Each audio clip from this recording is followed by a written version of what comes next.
Buenos días. Siempre es un placer estar con vosotros y poder compartir la palabra con vosotros. Me doy cuenta que cuando veo los vídeos siempre digo lo mismo. Siempre digo exactamente algo que tengo ya a lo mejor muy automatizado, pero es la verdad. Es un placer estar con vosotros en esta mañana. Gracias por la oración, Fabiola, muchas gracias. Y sobre todo es bueno que tengamos en mente, especialmente yo, que la voz que debe resonar en estos muros no tiene que ser la mía, sino tiene que ser la del Señor. Y que la palabra que tiene que alimentar nuestra alma y nuestro corazón no tiene que ser mis palabras, sino tiene que ser la voz del Espíritu Santo. ¿Estáis de acuerdo conmigo? Pues entonces con ello empezamos. Cuando esta semana estaba preparando la predicación, estaba orando y pidiéndole al Señor, Señor, ¿qué tienes tú para la iglesia de Alonso de Palencia? ¿Qué tienes? Y el Señor me llevó a un pasaje en Ezequiel 37. Si queréis, lo buscamos. Vamos a leer los primeros 14 versículos de Ezequiel 37. Y un poco mientras lo buscamos, quiero poner en contexto para que cuando leamos el texto sepamos de qué estamos hablando, ¿no?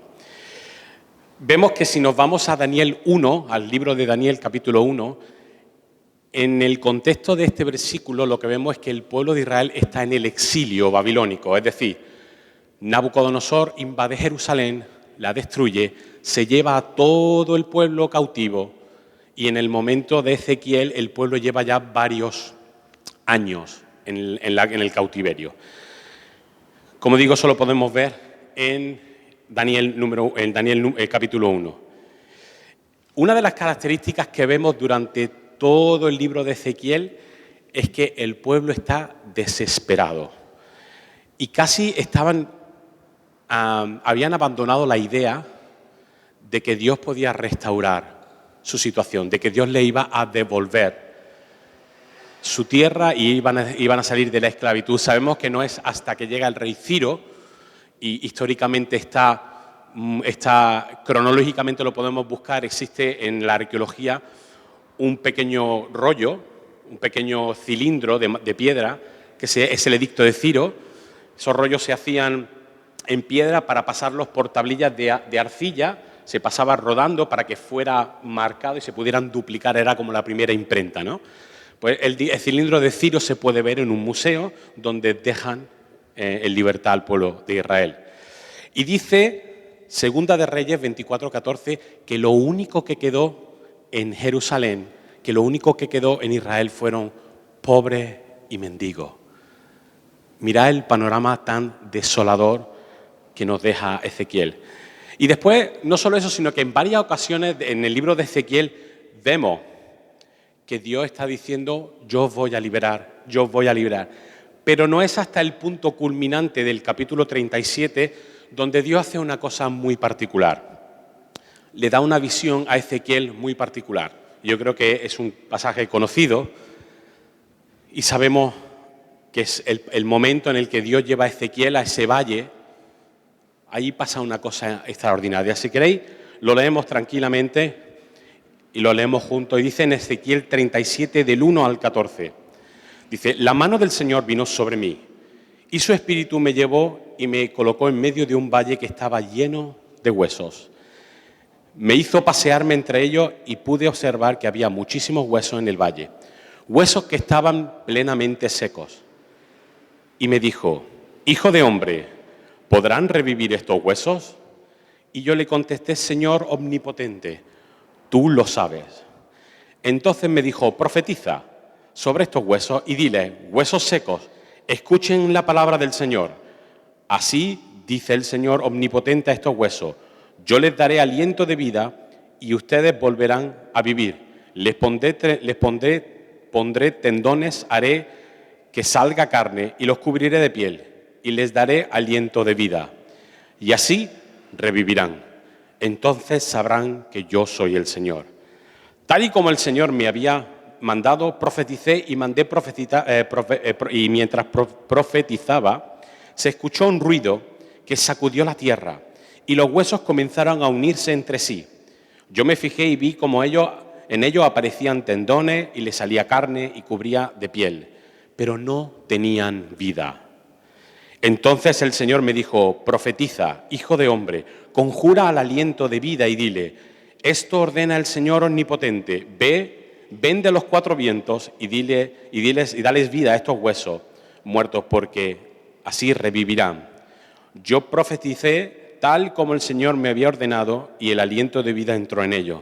Entonces los huesos revivieron y se pusieron en pie, y eran un ejército numeroso. Luego me dijo: hijo de hombre, estos huesos son el pueblo de Israel. Ellos andaban diciendo: nuestros huesos se han secado, ya no tenemos esperanza, estamos perdidos. Pero por eso profetiza y adviérteles que así dice el Señor omnipotente: pueblo mío, abriré tus tumbas y te sacaré de ellas, y te haré regresar a la tierra de Israel. Y cuando haya abierto tus tumbas y te hayas sacado de allí, entonces, pueblo mío, sabrás que yo soy el Señor. Pondré en ti mi aliento de vida y volverás a vivir. Y te estableceré en tu propia tierra, y entonces sabrás que yo, el Señor, lo he hecho. Y lo cumpliré, lo afirma el Señor. Que el Señor bendiga su palabra. Quizá este pasaje no es un pasaje muy agradable, porque creo que habla de algo que el ser humano nos da pánico, y es la muerte. Todo lo que tiene que ver con muerte, todo lo que tiene que ver con necrofilia, con necrosis, pues es algo desconocido para los vivos, para los muertos no tanto, pero para nosotros es algo que nos da un poco de pánico, ¿no? Y no es muy agradable. Pero es curioso que si miramos los primeros versículos del 1 al 6, la promesa de Dios es levantar lo que está muerto y lo que está seco. Vamos a mirar otra vez el texto. Y dice que el profeta es llevado a un valle que está completamente lleno de huesos. Normalmente en los valles no hay mucha cosa. Normalmente en los valles, no sé si habéis tenido oportunidad de estar en valles, pero los valles son sitios bastante intimidantes porque estás entre dos montañas. Y no solamente son sitios apartados, sino que dice que en la visión Dios lleva a Ezequiel a un sitio que está lleno de huesos. ¿Habéis tenido oportunidad de estar en un osario, en un sitio que hay huesos? ¿No? Lo más impresionante es ver las calaveras, ver en los cráneos. Es muy intimidante, es muy amenazante, no sé, causa mucho respeto. Pero no solo eso, sino dice que son huesos secos. Los huesos, cuando nosotros morimos, los huesos tienen una cierta humedad y partir un hueso es muy difícil. Pero cuando dice aquí que los huesos estaban secos es porque el tuétano ya estaba completamente seco, y cuando los huesos quedan secos es el último paso para que se hagan polvo. Es decir, si tú lo pisas, cruje. Es como una rama seca, es el último paso de aquello ya que posibilidad de que hubiera vida. Si ya cuando ves un esqueleto no hay posibilidad, imagínate un esqueleto seco. Pues en ese panorama Dios le hace una pregunta que parece un poco obvia. Le dice: ¿podrán revivir estos huesos? Hombre, Señor, ¿de qué estamos hablando? Pues no lo sé. Lo más interesante es lo que le responde Ezequiel. Le dice: Señor omnipotente, Señor que todo lo puede, tú lo sabes. ¿Sabéis? Mi mente, cuando Ezequiel dice esto, me lleva a Lucas 5, cuando el Señor Jesús está fuera de las ciudades y viene un leproso y se postra delante de él y le dice: Señor, si tú quieres, puedes sanarme. Lo que está pasando en estos dos casos es que ambos están reconociendo el poder de Dios, porque el leproso está diciendo: tú eres Señor, tú eres Dios. Y Ezequiel está diciendo: Señor, que todo lo puedes, omnipotente, tú lo sabes. Ambos están apelando a la voluntad de Dios. Y cuando apelamos a la voluntad de Dios es cuando el Señor abre su corazón y nos muestra su voluntad. He de decir que si miramos en el versículo, a ver si lo veo,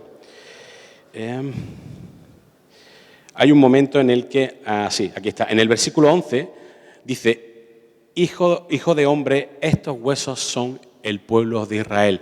Los huesos donde está viendo la visión no son cualquier hueso, son los huesos del propio pueblo de Israel. Son el pueblo de Israel que ha sido arrasado, ha sido asolado. Y muchas veces cuando leemos este pasaje la primera pregunta es decir, bueno, ¿de quién son estos huesos? La respuesta está en el versículo 11. Con todo este panorama, el Señor le hace una promesa de que estos huesos volverán a vivir y volverán a tener carne. Y es muy curioso de que en el versículo 6 termina diciendo, y así sabrán que yo soy el Señor. En todo el pasaje hay dos improntas.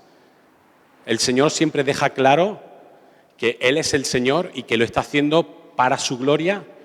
Y la otra es que el Señor todo lo que está haciendo es por misericordia y ya lo veremos.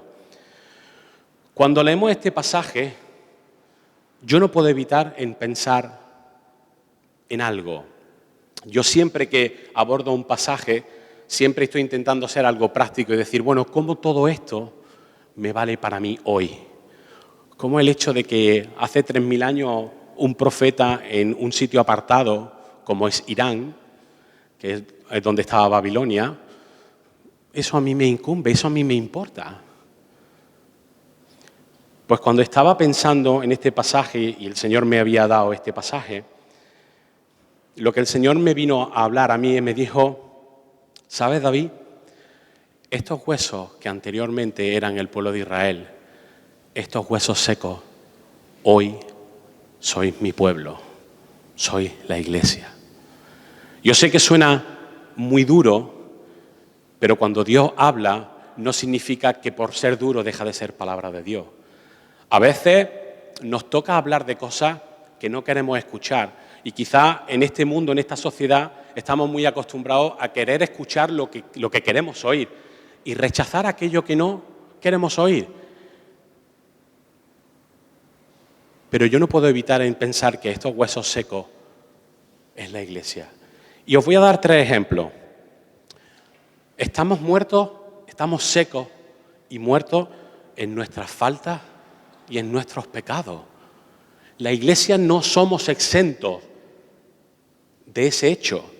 Y no estoy hablando de la iglesia como una institución, estamos hablando de las piedras vivas que somos tú y soy yo.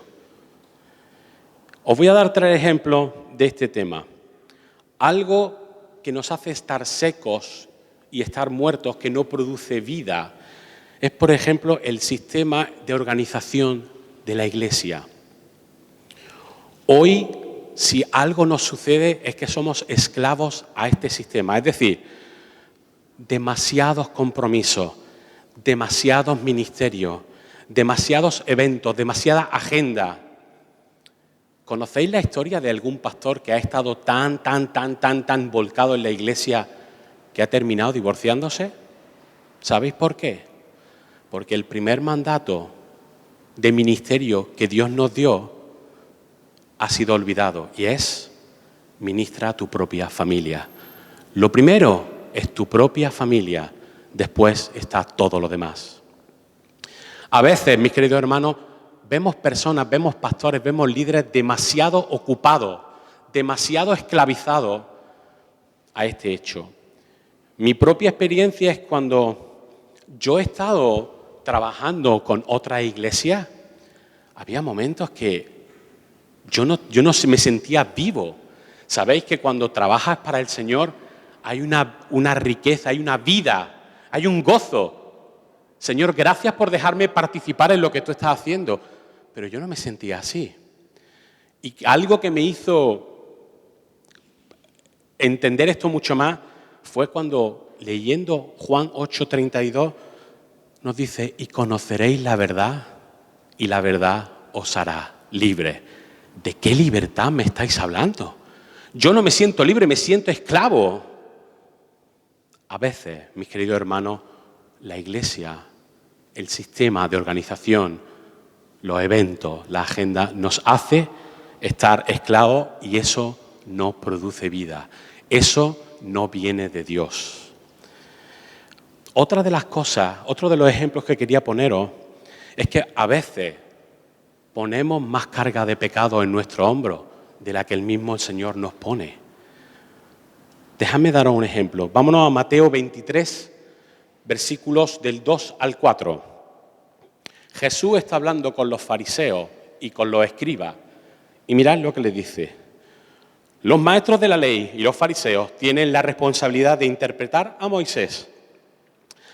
Así que vosotros debéis obedecerlo y hacer todo lo que os digan, pero no hagáis lo que ellos hacen, porque no practican lo que predican, atan con cargas pesadas y las ponen sobre la espalda de los demás, pero ellos mismos no están dispuestos a moverlas ni a levantarlas con un dedo. Y mirad lo que dice el 13, que es la consecuencia de esto.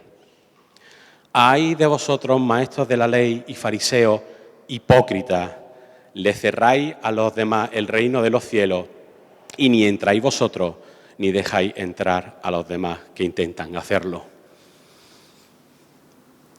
A veces somos más papistas que el Papa. A veces queremos imponer más carga de pecado de la que Dios mismo nos da. A veces intentamos tener una vida de control sobre los demás. Tú ahora no puedes, tú ahora no digas. Eso no produce vida a la Iglesia. Eso produce rechazo. Una de las grandes consecuencias que tiene este tipo de cosas es la cantidad de gente que deja la fe por este tipo de cosas. ¿Conocéis a alguien que ha terminado harto después de haber pertenecido mucho tiempo a la Iglesia y que ha dicho yo no quiero tener más relación con esto? A veces por el excesivo control, a veces por la esclavitud que proporciona la organización y a veces por la excesiva carga que ponemos sobre el hombre. A veces la gente dice yo no puedo más y lo dejan. Vuelvo a recalcar el versículo y conoceréis la verdad y la verdad os hará libre. Dios es un Dios de libertad. Dios es un Dios que vino a libertarnos. Si Dios fuera un Dios de esclavitud, un Dios opresor, no hubiera sacado a su pueblo de Israel y lo hizo. Si Dios no fuera un Dios opresor, Jesús no hubiera venido a levantar a su pueblo. Dios es un especialista en levantar a la gente oprimida. Mirad lo que hizo Jesús en su tiempo con la mujer. La sociedad en la que estaba la mujer estaba totalmente oprimida y Jesús viene a levantarla. El ejemplo, la mujer adúltera. Vete, aunque había pecado, vete y no peques más. El Señor es un especialista en liberarnos de la opresión. Segundo ejemplo que me gustaría poneros es, a veces somos demasiado incisivos y no sabemos cambiar las tradiciones obsoletas y las costumbres. Mira, yo vengo de un contexto de asamblea de hermanos y si hay algo en la asamblea de hermanos es tradición. Las cosas se hacen por lo menos igual desde hace 100 años. Y especialmente en la iglesia donde yo crecí, una iglesia de un pueblecito de Granada, esto se recalcaba mucho más. ¿No sabéis lo que mis padres y otros miembros de la iglesia lucharon con los ancianos por una cosa tan tonta, pero que ejemplifica muy bien lo que quiero decir? La Santa Cena se hacía con una copa, para todos, y éramos como 70 o 80. Había un matrimonio que eran los abuelitos de la iglesia, que cuando ella iba a beber de la copa se sacaba la dentadura y bebía, y te decías tú, luego yo tengo que meter ahí la boca. No. Cuando lo intentabas decir a los ancianos te decían, no, es que la Biblia dice que el simbolismo de una sola copa. Sí, entendemos el simbolismo de una sola copa, de compartir, pero no es higiénico. A veces somos tan cabezones en estas cosas que no queremos cambiar. La iglesia no tiene nada que ver con forma. La iglesia tiene que ver con el corazón con que hacemos las cosas. Y a veces las formas, las tradiciones se vuelven leyes. Acompañarme a Colosenses 2, del 20 al 23. Mirad lo que Pablo le está diciendo a la iglesia de Colosas en estos versículos. Dice, si con Cristo vosotros ya habéis muerto a los principios de este mundo, Pregunta Pablo: ¿por qué, como si todavía pertenecierais al mundo, os sometéis a preceptos tales como no tomes en tus manos, no pruebes, no toques? Estos preceptos basados en reglas y enseñanza humana se refieren a cosas que van a desaparecer con el uso. Tienen sin duda apariencia de sabiduría con su afectada piedad, falsa humildad y severo trato al cuerpo, pero nada sirven frente a los apetitos de la naturaleza pecaminosa. Es decir, a veces este tipo de cosas no se quieren tocar porque se llevan haciendo toda la vida, pero no producen vida y hacen que estemos secos. No sé si me estoy explicando hacia dónde quiero ir, ¿sí? Y la última, y para mí la más grave, es la usurpación, espero que no sea nada, la usurpación del Espíritu Santo. Esto es lo más duro que tengo que decir.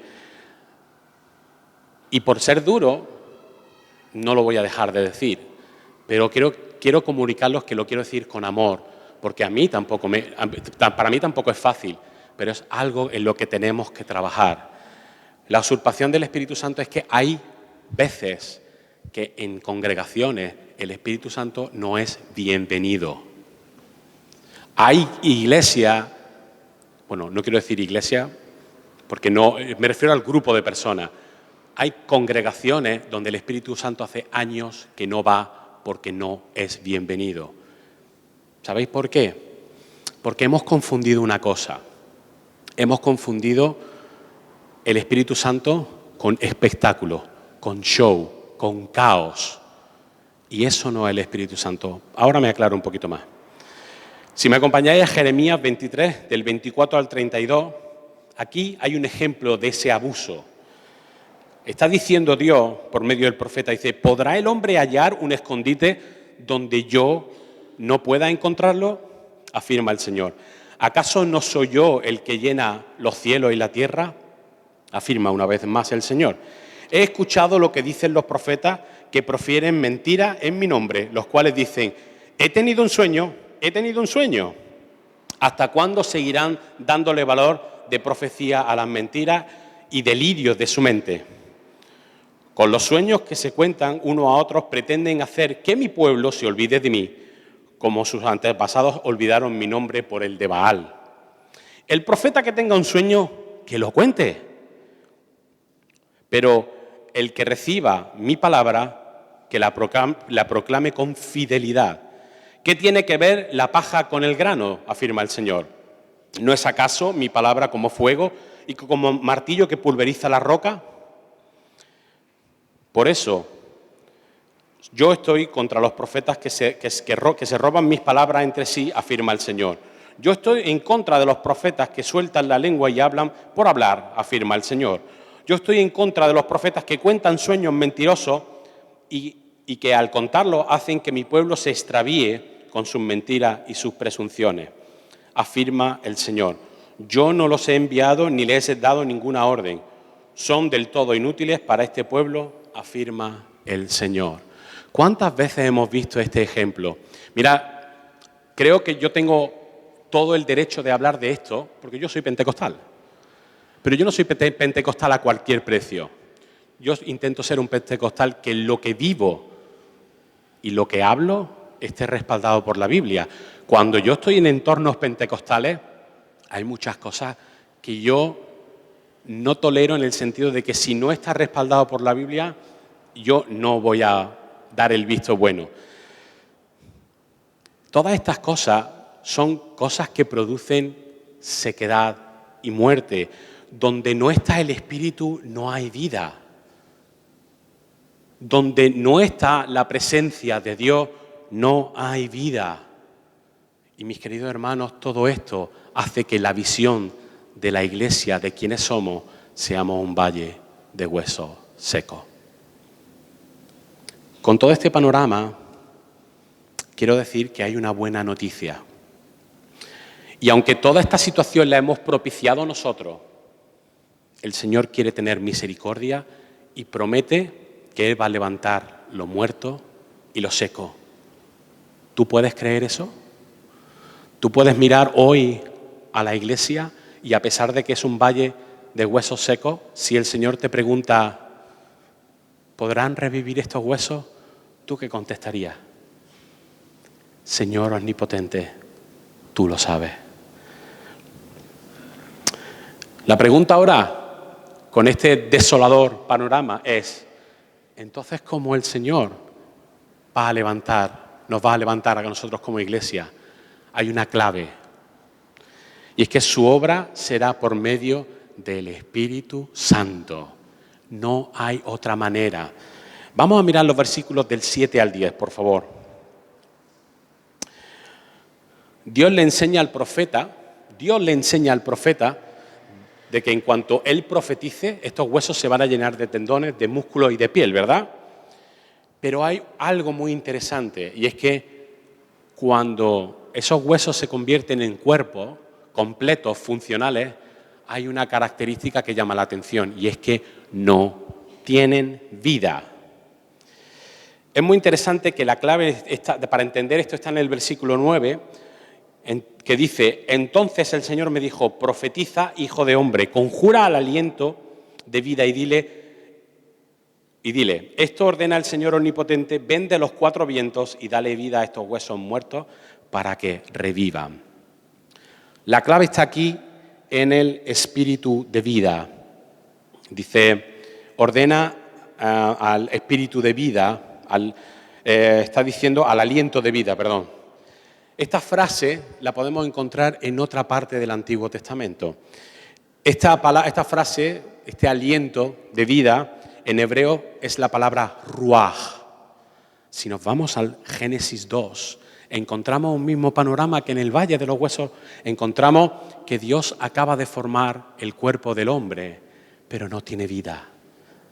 Está igual que los cuerpos delante de Ezequiel. Y no es hasta que Dios insufla vida por medio de su espíritu de vida, por ese ruaj, no es hasta que el ser humano cobra vida. ¿Habéis tenido la oportunidad de ver una persona que se está yendo y que está conectada a una máquina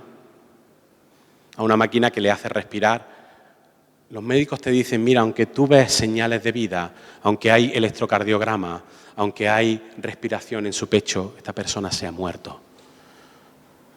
Es muy interesante que hay una chispa, hay algo que determina una línea tan delgada entre la vida y la muerte. Lo que el mundo no sabe es que la ruaj, el espíritu de vida, es lo que nos hace vivir. Y no es hasta que Ezequiel profetiza y dice al espíritu, llena estos huesos, no se levantan como un ejército.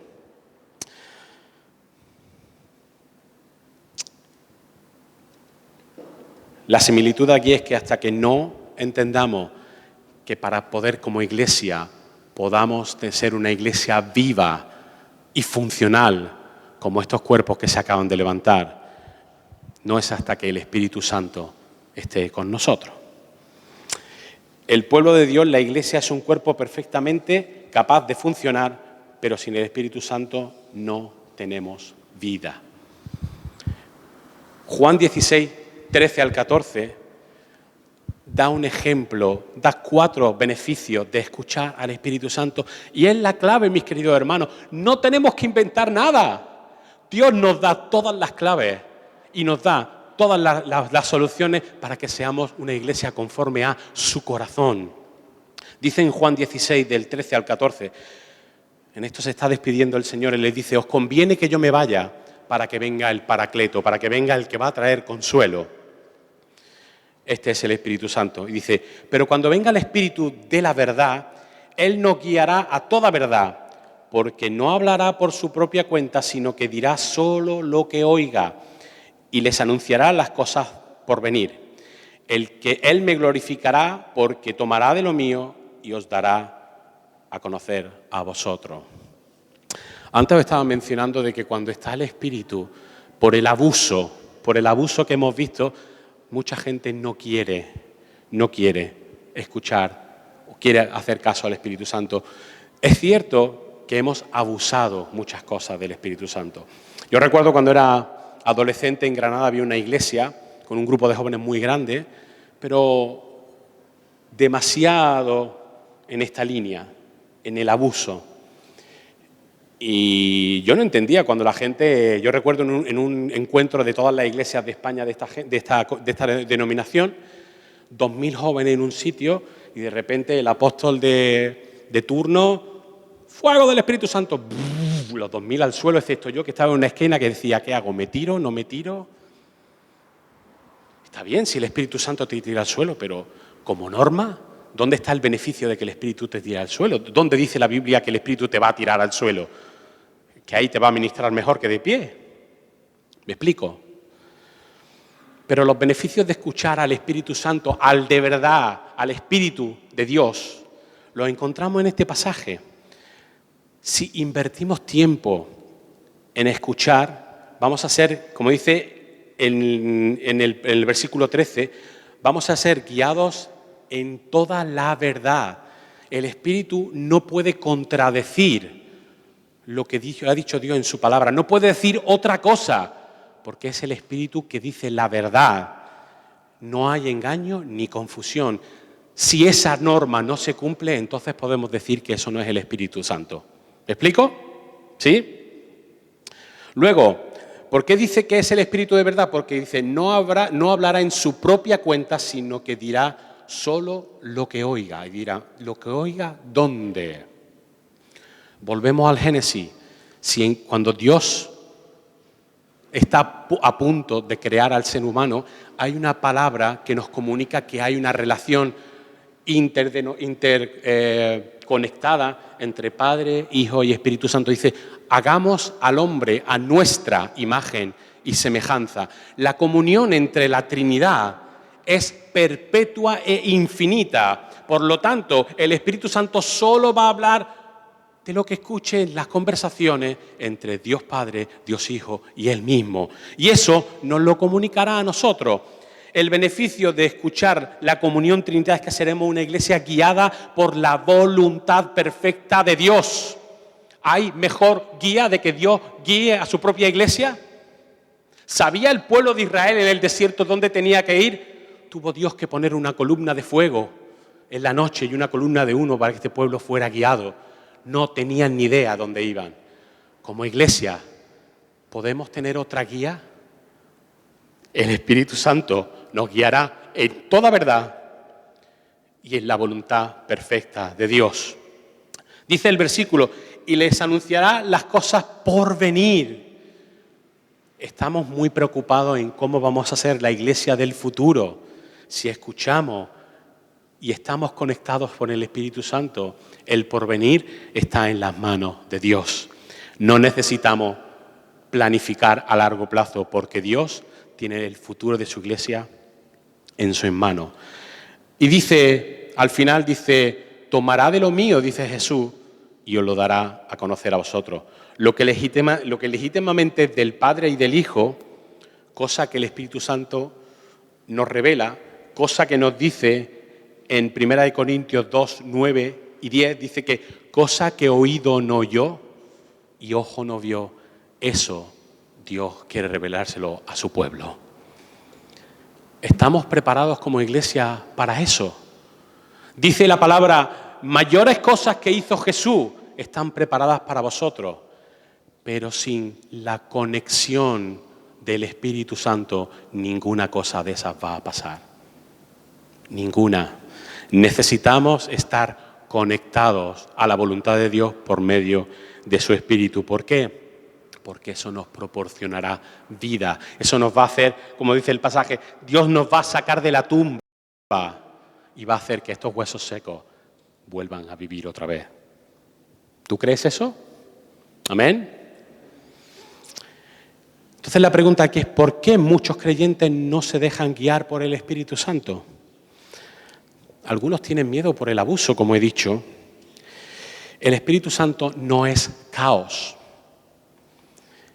Es orden, inspiración. O sea, es orden. Cuando muchas veces en ciertos entornos dices, bueno, vamos a dejar que seamos guiados por el Espíritu Santo, la gente te dice, aquí no vamos a estar dando saltos ni gloria a Dios. No, perdóname, eso no es el Espíritu. ¿Cómo puede ser el Espíritu Santo un espíritu de caos cuando ha sido el que ha inspirado a todos los autores de la Biblia en 1500 años, desde Moisés hasta Juan, desde Génesis hasta Apocalipsis? Y existe una cosa que sin el Espíritu Santo es imposible, una línea argumental que apunta a Jesús desde la primera página hasta la última.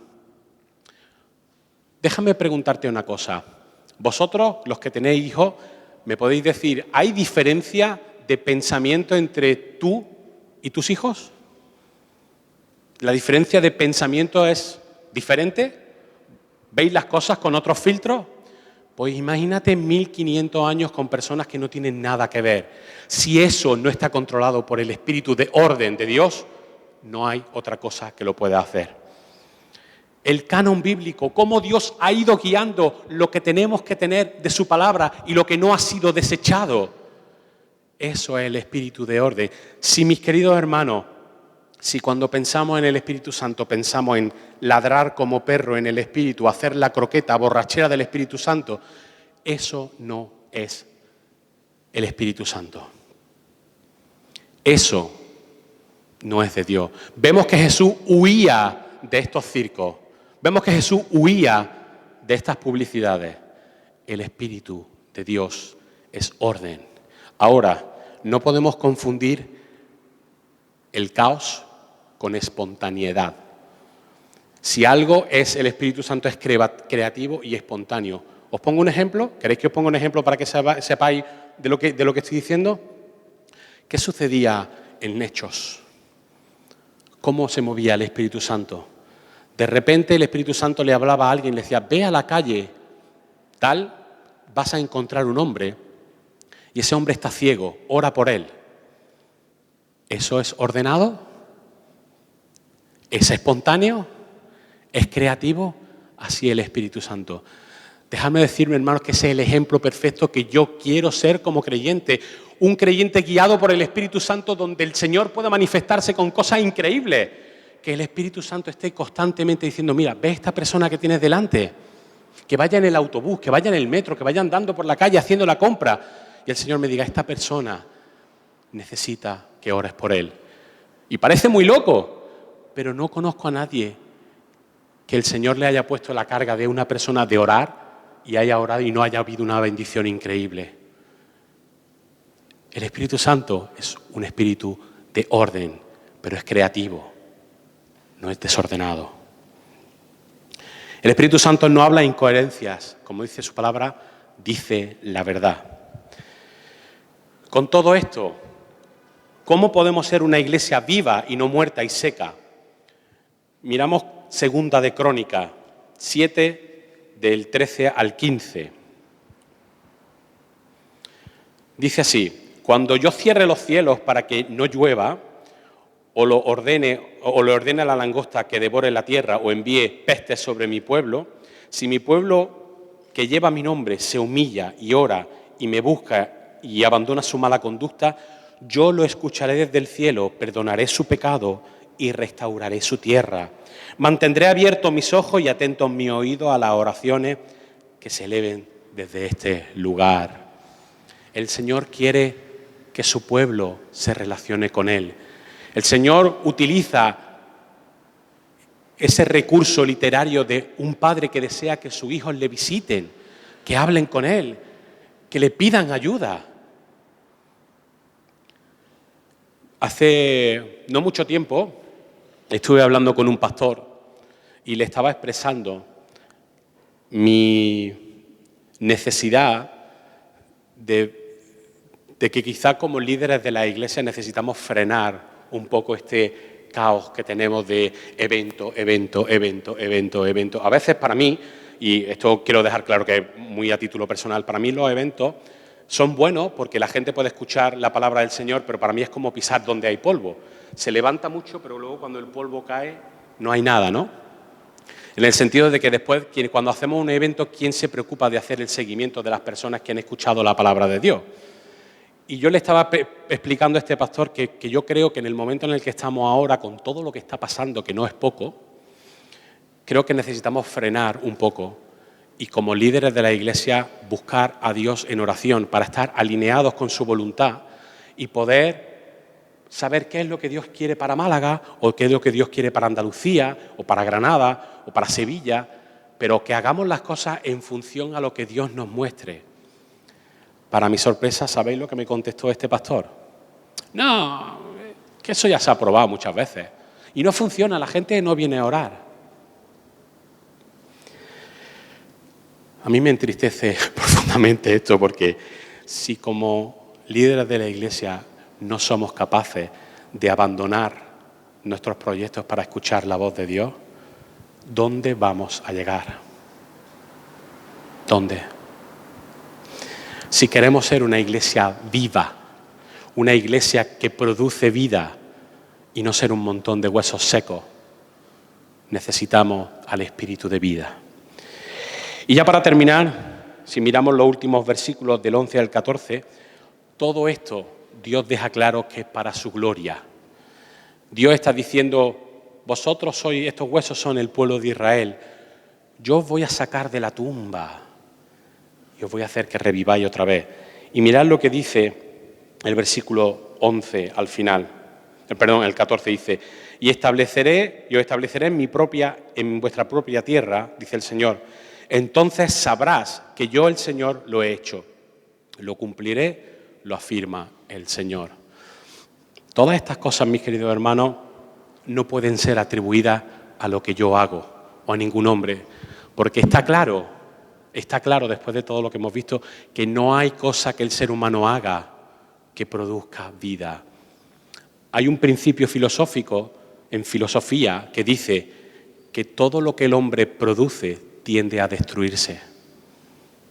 Solamente el espíritu de vida produce vida. Y el Señor está diciendo, todo esto yo lo voy a hacer porque yo soy el Señor, porque tengo misericordia de vosotros y porque quiero que se quede claro que es para mi gloria y para mi honra. Así que, mis queridos hermanos, y con esto me gustaría terminar ya, me gustaría que pudiéramos daros 4 cositas para que ahora en el tiempo de reflexión, si podemos tener un tiempo de reflexión, podamos pensar en estas 4 cosas. ¿Qué podemos hacer para poner en práctica todo lo que hemos escuchado? La primera recomendación, y lo primero que yo estoy buscando es pasar tiempo como iglesia en silencio, orando, buscando la voluntad de Dios. Los evangélicos tenemos un problema, tenemos mucho miedo al silencio. Pero si no es en silencio, estás quieto y conoced que yo soy Dios, que Dios habla. ¿Cuándo dejamos espacio en nuestro culto para que Dios nos hable? ¿Cuándo? A veces programamos tanto, programamos tantas cosas que no dejamos espacio para que el Espíritu Santo nos hable. Y esos tiempos de silencio tienen que ser para que Dios nos revele su voluntad y así poder planificar en consecuencia su voluntad. Si yo no sé la voluntad de Dios, tengo que buscarla, tengo que tengo que entrar en el trono de la gracia de Dios, pasar tiempo postrado delante del Señor. Señor, ¿dónde vamos? Señor, ¿a dónde vamos ahí si solo tú tienes palabra de vida eterna? Dijo Pedro. Haciendo esto, que podamos tener la misma sensibilidad a la voz del Espíritu Santo como los primeros cristianos de Hechos. Yo quiero eso. Yo no sé si a vosotros eso es algo que os motiva, pero ¿imagináis que podamos tener la misma conexión con el Espíritu Santo como tenían los cristianos en Hechos? De que el Señor nos lleve a enseñar en medio de la calle a una persona que no entiende la Escritura, a orar por sanidad por una persona que lo necesita, a orar por una persona que está buscando al Señor, a llevar a los pies de Jesús a una persona que necesita la redención de Cristo. Yo quiero eso, pero eso tiene un precio y es estar conectados al Espíritu de vida. El Espíritu de vida no hace que estemos secos, sino hace que tengamos vida. Y por último, y esto es muy importante, es estar abriendo a las grandes cosas que Dios puede hacer para la Iglesia de Málaga, en Andalucía, en España y hasta lo último de la tierra. Mis queridos hermanos, yo con esto quería animaros. Sé que a veces ciertas cosas son difíciles de escuchar, pero quiero animarnos, porque tenemos en nuestra mano la manera de poder ser una iglesia conforme al corazón de Dios. Pero eso significa salir fuera de nuestro círculo de confort, dejar el control y dejarle el control al Espíritu Santo. Pues ahora hay una canción que me gustaría que escucháramos y si podéis en este tiempo, mientras vais leyendo la letra, poder pensar en todas estas cosas y poder en un tiempo de reflexión, así sería bueno que pudiéramos procesar lo que hemos escuchado. Pues que el Señor os bendiga y que el Señor bendiga su palabra.